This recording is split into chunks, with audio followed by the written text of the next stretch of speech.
संसारमा बाबा र आमा भन्दा के हुन सक्दैन। पहिला उहाँ ओछ्यानमै बसिरहेको थलिएरै बसिएको जब यहाँले आएपछि कति दिनमा हिँड्न सुरु भयो? कति दिनमा? तपाईँ यहाँ ल्याएको कति दिनमा हिँड्न सक्नुभयो? पहिला अनि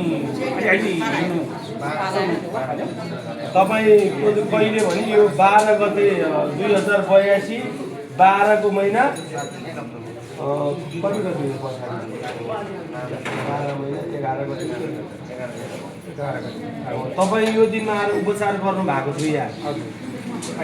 के लाग्छ? अचम्म लाग्छ यस्तो पनि हुँदो रहेछ भन्नुभयो अनि अब विकास अलि हिँड्नु पनि अब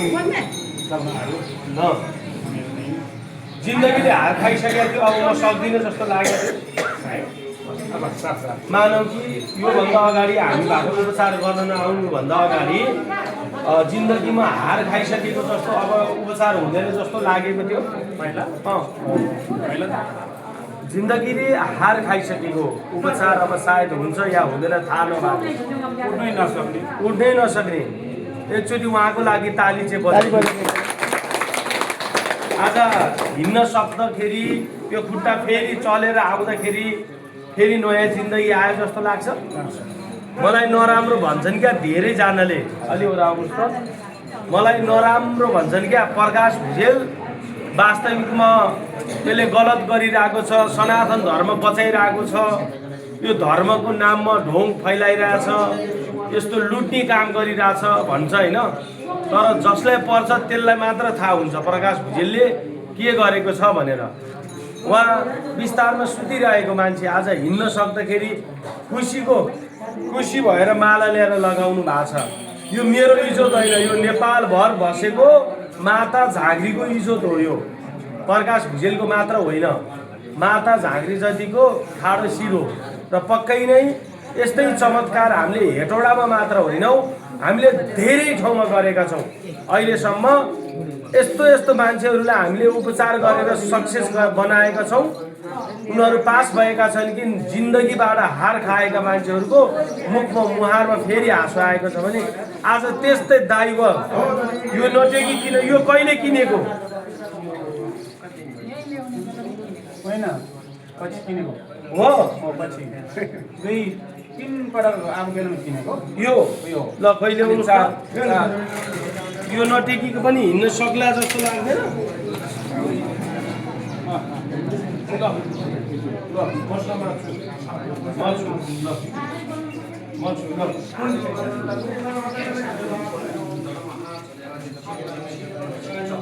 अस्ति त बोकेर ल्याएको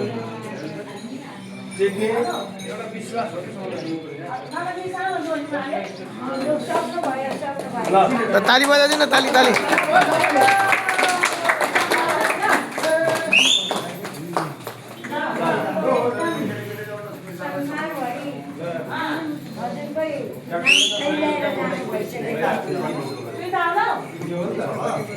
ल एकचोटि ताली बजाइदिनु।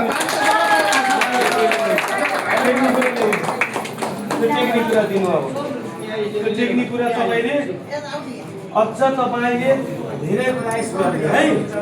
एकछिन पनि नबस्ने। तपाईँलाई दिउँसो अल्छी लाग्छ भने पनि यसरी खुट्टा चाहिँ नक्साहरूलाई खुलाइराख्ने ल।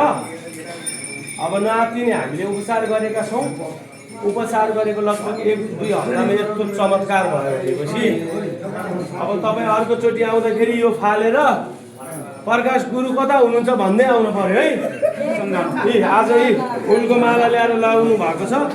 यो फुलको माला लागेको जस्तै मलाई त रमाइलो लागेको छ। तपाईँको जिन्दगी पनि रमाइलो होस् है।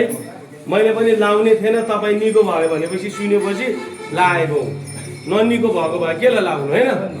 उहाँ निको भयो भनेको सुने, उहाँको छोरीले फुलको माला उनेर ल्याउनु भएको छ। ल थ्याङ्क यू सो मच, नमस्कार। मैले अरू केही गर्न नसके पनि नहिँड्ने नबोल्ने मान्छेको यो क्यान्सरै लागेको निको पार्छु चाहिँ भन्दिनँ, तर मनको आनन्द हो। यो मनको बिरामीलाई चाहिँ मनभित्र भएको बिरामीलाई निकाल्न सक्यो भने नहुने कुरा केही छैन। हामी त रूप बदल्छु, भगवान्ले चाह्यो भने जिन्दगी बदल्छ है त। ल ठिक छ त्यहाँ गर्छ अब त्यहाँ राखिरहेको छ अब उहाँलाई जस्तै